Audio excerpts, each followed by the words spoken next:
النهارده جايب لكم سهرة رومانسية كوميدية جامدة جدا، فوانت ماسك كوباية الشاي الجميلة كده نصلي على النبي ونبدأ بسم الله. فيلمنا بيبدأ بمهندس معماري اسمه سيرجي، وكان بيجري بسرعة وسط الناس، وده عشان يلحق صاحبه فوفكا اللي مستنيه بقاله ساعة، وعشان برضه يقدموا المشروع بتاعهم ويمضوا العقد في الشركة. بس المعلم بيتزحلق وهو بيجري، وهوبا المشروع بيطير من ايده وبيخبط في مشروع تاني، اقصد يعني في واحدة واسمها مارينا وسيرجي فضلوا متنحين في بعض لدرجة انهم نسيوا هما فين وبيعملوا ايه، وده يا عزيزي الحب اللي من اول نظرة اللي بيقولوا عليه. بس الحاج والحاجة اهل مارينا بيفوقوهم من غيبوبة اللي كانوا فيها، وابوها كان عصبي حبتين وما اداش سيرجي فرصة يتكلم مع مارينا، وبياخدوها وبيمشوا. بس سيرجي كان وقع على وشه في حبها وقال لها انه عايز يتجوزها. مارينا استغربت وفرحت في نفس ذات اللحظة ورمت له ضحكة كده ومشيت. عارفينها انتوا الضحكة دي؟ وهو فضل متثبت في مكانه لحد ما الدنيا مطرت عليه، وبيتصل بيه صاحبه وبيقول له انه اتأخر عليه جدا. سيرجي مارينا كانت لحست له مخه وقال له يدخل هو المقابلة،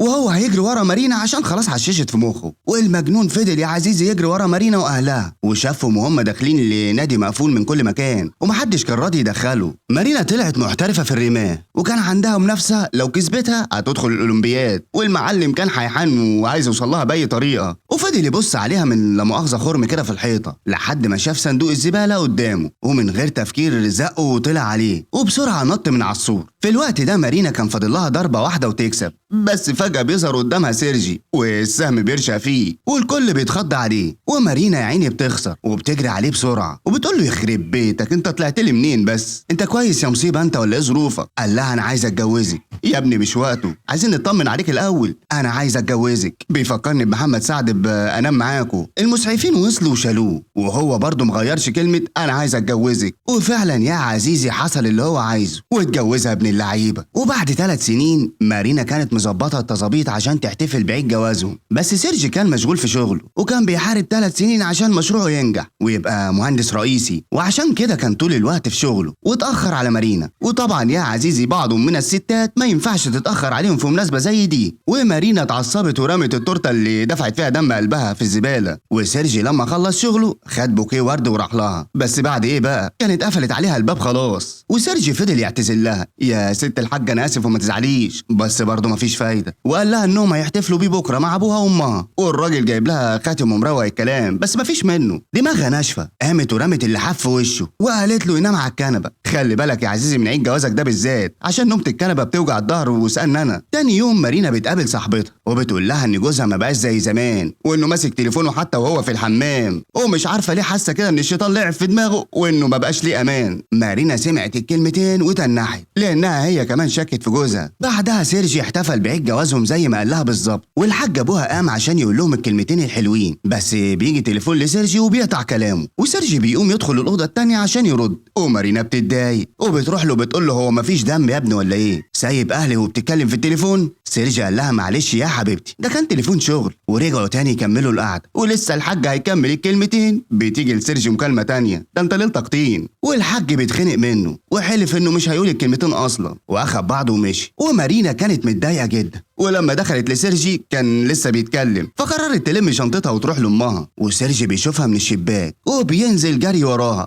وبيعتذر لها للمره ال 2 مليون، وبيقول لها طب تقفوا تسمعوا، بس مفيش فايده. ركبت دماغها على طول وركبت الاتوبيس، وسيرجي طلع وراها وفضل يقول لها قدام الناس كلها انه بيحبها وانه مش عايزها تزعل منه، والناس كانت قاعده بتتفرج عليهم وقالوا له انه معطلهم وعايزين يمشوا. سيرجي قال لهم يا اما يقولوا كلمه حلوه يا اما بلاش، انا مش هنزل من غير مارينا. مارينا قالت له انها مش هترجع وانها زهقت عشان كل وقته مقضيه لشغله، وانها مش عارفه تستفرد بيه. وكل اللي في الاتوبيس غلطوا سيرجي وقالوا له انه غلطان وانه معهوش حق. سيرجي قال لها خلاص يا ستي انا بوعدك قدام الناس كلها دي اهو ان هناخد اجازه انا وانت من شغلنا، وهنروح نغير جو كام يوم في اي جزيره، وكمان هنقفل تليفوناتنا وهنفسي دماغنا من اي حاجه. بس مارينا ما بتردش عليه، والناس بيقولوا لها ما خلاص بقى ما تحبكش قوي مع الراجل عدال عيب اهو. ومارينا بتسمع كلام الناس وبتوافق تروح معاه. وتاني يوم بيروح شغله عشان ياخد اجازه، بس رئيسه قال له انه هيدي المشروع لحد تاني، فبيتضايق سيرجي وطبعا بيقطع طلب الاجازه. ولما رجع البيت بيلاقي مارينا قلبه وشها، وبيعرف منها انها ما عرفتش تاخد اجازه، وده عشان ما فيش حد ينزل مكانها. وطبعا سيرجي قام ما بيصدق وبتجيله على طبق من دهب وبيقول لها انه اتخلى عن مشروع عشان يطلع يفسحها، ومثل انه زعلان وقال لها انه كده هيضطر يرجع للشغل تاني. ولما دخلت اوضتها سيرجي الفرحه ما كانتش سايعاه وكان فرحان انه هيكمل مشروعه، بس فرحته ما بتكملش وبيلاقي مارينا طالعه من الاوضه وبتقول له انها قدمت استقالتها خالص، البس بقى يا معلم. وبيقوم وبيكلم صاحبه وقال له يداري عليه في المكتب وانه يعرف مديرهم انه بيجي عادي على المكتب كل يوم، وده عشان طبعا المشروع ما يطيرش منه. ومارينا كانت بتحضر الشنط وكانت فرحانه وطايره من الفرحه، وخدوا شنطهم وطيران على الطياره. ومن هنا يا عزيزي عايز اقول لك اللي فات حماده واللي جاي حماده تاني خالص. لما وصلوا كانوا مبسوطين جدا، وفي الوقت ده فوفكا صاحب سيرجي حط جاكيت البدله على الكرسي وفتح اللاب وحط قدامه القهوه، وكأن يعني سيرجي موجود في مكتبه عادي، بس المدير بيصدمه وبيقول له يعرف سيرجي ان في اجتماع ضروري. ولما اتصل على سيرجي ما ردش عليه. واول ما طلع الاوضه مارينا قالت له انها داخله تستحمى، وبياخدها فرصه وبيتصل على فوفكا بسرعه. والواد فوفكا بيقول له على الاجتماع، وبيكون الاجتماع ده مهم جدا وده عشان هيحضروا رئيس شركه كبيره والمفروض انه يعرض مشروع عليهم، وطبعا مش هيضيع المشروع منه. وبينزل على المطعم بسرعه وبيفتح اللاب بتاعه، وكمان بياخد بدله من العامل اللي شغال في المطعم، وبكده بيقدر يحضر الاجتماع. وهو بيعرض المشروع بيجي الجرسون ويفتح الشباك اللي وراه، وكان هيتفضح بس بيلحق نفسه بسرعه وبيقول ان الشباك اللي وراه ده جزء من مشروعه وانه 3D وحظه طلع نحس. ومراته بتطب عليه وبيشيل بسرعه المايك بس ما بيلحقش يقفل اللاب. ومارينا بتساله بيعمل ايه وليه لابس البدله الغريبه دي. سيرجي قال لها انه كان بيشوف حاله الطقس ايه، وبالنسبه للبدله فقال يغير شويه بقى. وكل ده والكاميرا مفتوحه لسه. يا فضيحتك يا ابو حميد. واخدته عشان يتفسحوا وكانوا عايزين يركبوا مركب ويلفوا بيه، بس الراجل ده بيحذرهم وبيقول لهم ان في عاصفه شديده جايه، بس هم ما كانوش فاهمين اللغه بتاعته وركبوا المركب ومشيوا. وسيرجي ما كانش بيرد على اي مكالمه بتجيله، كان خايف على زعل مارينا، هي الصراحه زعلها وحش. وفي الاول الدنيا كانت حلوه وقشطه صباح الفل، لكن العاصفه بتبدا وسيرجي ما كانش عارف هو فين، وكان بعيد جدا عن الجزيره اللي هم كانوا فيها. وبعد ما العاصفه هديت بيشوف قصاده جزيره تاني، بس مارينا خافت وقالت له انهم لازم يرجعوا للمكان اللي كانوا فيه. فبيقول لمارينا ان الجزيره دي اللي كان عايز يروحها في الاول، وقال لها ما تقلقش وانه شاف صورها وعجبته. ولما وصلوا قال لها انه هيدور على اي حاجه ياكلوها او يشربوها، وبيضحك عليها وبيقول لها المتعه بقى اللي بجد انك تنزلي ببلبطي وانت بلبوصه، جربي كده لحد ما اجيلك. والمعلم بيدخل وسط الاشجار عشان يكلم فوفكا ويطمن على مشروعه، بس طبعا ما بيلاقيش شبكه فبيضطر يقلع ويحاول يطلع على الشجره. وفعلا الشبكه بتلقط وبيكلم صاحبه وقال له انه في مصيبه عشان المدير شاف مارينا وهي جنبه عماله تبوس فيه، وقال له انه لازم يكون في المكتب الصبح. في الوقت ده مارينا خلصت بلبطه وراحت تدور على جوزها، والبلا يا عزيزي بيزيد طين لما سمعته وهو بيقول ان اهم حاجه مارينا ما تعرفش عشان دي مجنونه، ولو عرفت هتسود ايامي. وفي ثانيه الا ثانيه الشيطان بيلعب في دماغها، ومارينا افتكرت انه بيخونها بس ما حسيتهوش بحاجه وكملوا اليوم عادي. ولما راح في النوم مسكت تليفونه بس بتلاقيه عامله بباسورد، وشكها بيزيد اكتر واكتر. وفضلت بص على المركب اللي جم فيها، والصبح سيرجي ما بيلاقيش المركب ولا بيلاقي تليفونه، وكان هيتجنن ايه يا بنت المجانين دي عملت ايه. وفضل يدور عليهم في الميه وما كانش باين لهم اي ملامح. وشويه ومارينا بتروح له وبتتريق عليه، وكانت معلقه المفتاح بتاع المركب في رقبتها وبتقول له يا رب تكون الخدمه عجبتك. هو ده المكان يا سيدي اللي قلت لي عليه انه مكان سياحي وان في ناس بزراميط؟ فين الناس دي يا استاذ؟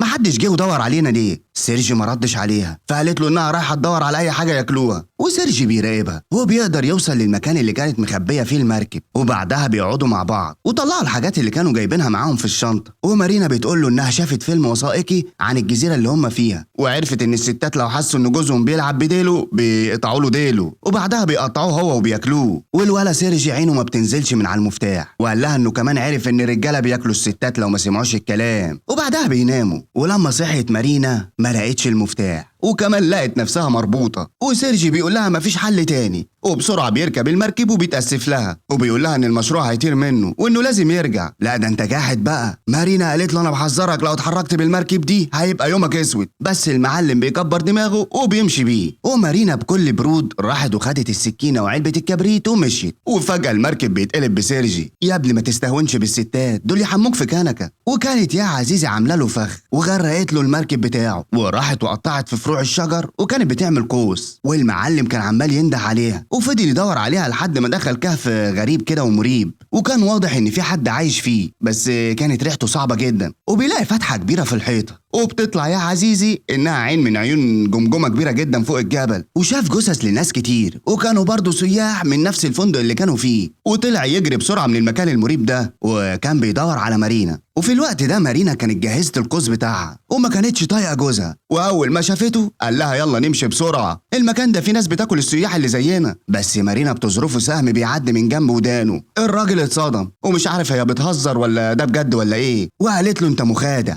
وبايع وكمان قلبك حجر، وبترمي عليه سهم تاني. وسيرجي بيجري منها لحد ما وقع ولحق نفسه قبل ما السهم يرشق فيه، وقام بسرعه وجري منها. وبالليل يا عزيزي بنشوف سيرجي وهو قاعد بيحكي مأساته لحيوان صغير كده، وبيقول له انه مش عارف مارينا جرالها ايه، وانه مش مصدق ان دي مارينا ملاك الرحمه. والحيوان تحس انه كان قاعد فعلا بيسمع له، اما مارينا كانت بتستحمى عشان تريح اعصابها. وتاني يوم سيرجي كان هيموت من الجوع وما كانش فيه قدامه غير التوت الازرق ده، وفضل ياكل فيه لحد ما فجأة سمع صوت صاحبه وفعلا بيلاقيه قدامه وكان فرحان جدا. وسيرجي بيقول له ان مارينا المجنون عايزه تقتله. فوفكا قال له ما تستغربش، هي الحريم عندها عرق ضارب، وبعدين هي اصلا كانت بغل كده وصفرة وكانت عايزه تبوظ مشروعنا من زمان، سيبك منها وتعالى نطلع من هنا. واخدوا للبحر وشدوا المركب من الحبل اللي مارينا كانت رابطاه فيه وكانوا عايزين يشغلوه. بس سيرجي بيقول له انه مش عايز يمشي من غير مارينا، لكن بيلاقي مارينا وراه ورمت سهم على المركب وخرمته له. يلا يا عم ابسط، مش هتمشي من غيرها. وفجأة يا عزيزي صاحبه بيختفي، وطلع ان سيرجي بيهلوس بسبب التوت الازرق، ومارينا المجنونه بتولع في المركب. وسيرجي بيرجع تاني للحيوان وقعد وحكى له من الاول وجديد عن مأساته. في الوقت ده كان في 2 من السكان الاصليين واقفين بقوارب في النهر، وسيرجي خدها فرصه انهم مشغولين وسرق قارب وهرب بيه لحد ما وصل للناحيه التانيه، وهناك بيشوف التوت تاني وفضل ياكل منه. وده طبعا عشان كان عايز فوفكا يظهر له تاني، بس المره دي بيظهر له حماه وفضل يزعق فيه ويضربه احسن، وده طبعا بسبب معاملته لبنته. وسيرجي بيدافع عن نفسه بالكلام وبيقول له يا عم الحاج بنتك عايزه تقتلني، وكل ده وواحد من السكان كان واقف وشايف اللي بيحصل، بس طبعا ما كانش شايف غير سيرجي بس، وكان شايف انه واحد مجنون. هنا بقى حماه بيقول له ان مهما تعمل المفروض انك تحميها ولازم تربطها وتحطها في القارب وتهربوا بسرعه. وسيرجي بيرجع يدخل الغابه تاني. في الوقت ده مارينا كانت شافت مصيده السكان الاصليين عاملينها، ولما حست بسيرجي وهو جاي عليها عملت نفسها مش شايفاه، وسيرجي قعد يقرب عليها بالراحه وحماه شاور له عشان يضرب مارينا وياخدها ويهرب، وفعلا بيضربها. بس اول ما قرب عشان يشيلها اتعلق في المصيده، ومارينا طلعت عامله له فخ صايعه قوي البت دي. وسيرجي بيتحايل عليها تفكه ويهربوا مع بعض، بس هي كانت مغلوله منه ولا كانها قفشته في حضن واحده. وسمعت صوت مجموعه من الناس جايين عليهم وهوبا سابته وخلعت، بس الناس شافوها وجري وراها لحد ما وصلت للقريه بتاعت السكان واستخبت في خيمه من الخيم بتاعتهم، وشافت الرجاله وهم بيتفقوا يتقسموا عشان يدوروا عليها. وبعدها سمعت واحده بتشتكي ان جوزها مش معبرها وانها ما بقتش تشوفه ولا تقعد معاه وانه طول اليوم بره. وشويه والست دي بتلاقي جوزها داخل عليها، وقامت وهي مبسوطه عشان تستقبله، بس هو اتجاهلها تماما وسالها ما شفتيش بنتي بتجري من هنا ولا من هنا؟ الست اتضايقت وشافت مارينا في الخيمه، بس ضيقتها من جوزها ما خلتهاش تفتن على مكان مارينا. وبعد ما مشي جوزها بتروح لها وكانت فرحانه بشكلها وبكل حاجه فيها وخلتها تهرب. ومارينا جريت واتسحبت عشان الناس ما تشوفهاش، وفجاه بتلاقي سيرجي بيشدها ودخلها جوه الكهف وفضل يقول لها انه ما بيخونهاش وانه لازم يهربوا مع بعض. بس مارينا كان عقلها طار منها وقالت له انه غشاش وانها مش واثقه فيه، وفضلت تضرب فيه. وطبعا سيرجي كان بيدافع عن نفسه وفضل شويه على الوضع ده لحد ما سيرجي بيقع وبيغمى عليه، ومارينا بتفوق لنفسها وبتندم. وفضلت تفوق في سيرجي وهي بتعيط لحد ما المعلم فاق، وبعدها طلعوا مع بعض عشان يهربوا. وفي الطريق سيرجي بيقول لها انهم لازم يتطلقوا وانهم مش هينفعوا مع بعض تاني، ومارينا بتتصدم بس هي بتوافق. وسيرجي بيقول لها انه لو ما كانش قابلها كان زمانه بقى مهندس رئيسي، وهي قالت له وانا كان زماني رحت للاولمبيات يا استاذ. وفجأة بيقعوا هما الاتنين على الارض، وده بسبب السكان الاصليين ضربوهم بسهم مخدر واخدوهم عشان يعملوا الطقوس بتاعتهم ويخلصوا منهم. وبيشربوا سيرجي حاجه غريبه كده وبيحطوه في القارب وبيسيبوه في النهر. ومارينا دهنوا لها وشها ابيض وعلقوها، وكانوا بيحتفلوا الاول بيها قبل ما يموتوها. وسيرجي بيفكر في كل اللي حصل معاه وعرف ان مارينا بتحبه زي ما هو بيحبها، وانها كانت قصده انها تضربه وقت المنافسه بتاعتها وده عشان تلاقي فرصه تتكلم معاه. وكمان عرف انها في الغابه كانت قادره تموته اكتر من مره، بس هي كانت بتعمل كل ده عشان ما يمشوش من الغابه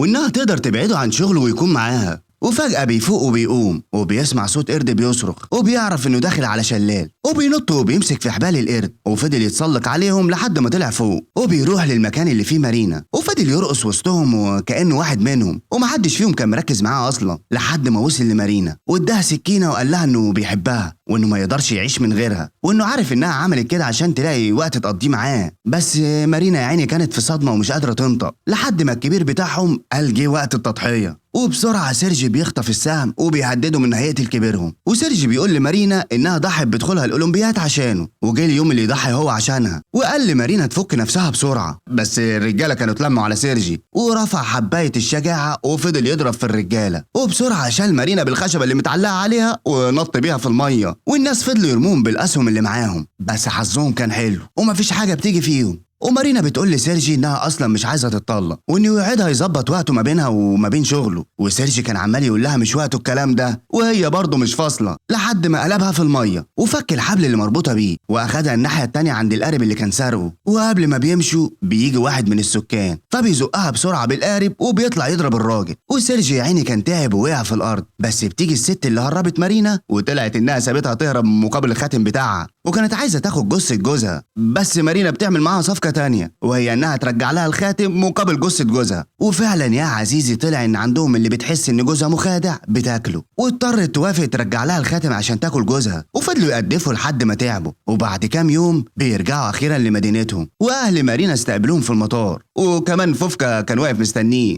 وقال له انه حللوا المشكله مع مديره، وان الشركه هتفتح فرع جديد، والمدير عايز سيرجي يكون المهندس الرئيسي. بس سيرجي بيشوف مارينا وهي ماشيه وساب فوفكا وجري، وقال لها انه موافقش على الشغل وانه اخيرا عرف بقيمتها. وبيخلص الفيلم على كده. ما تنساش بقى اللايك وتقول لنا رايك في كومنت، واشوفكم الفيلم الجاي.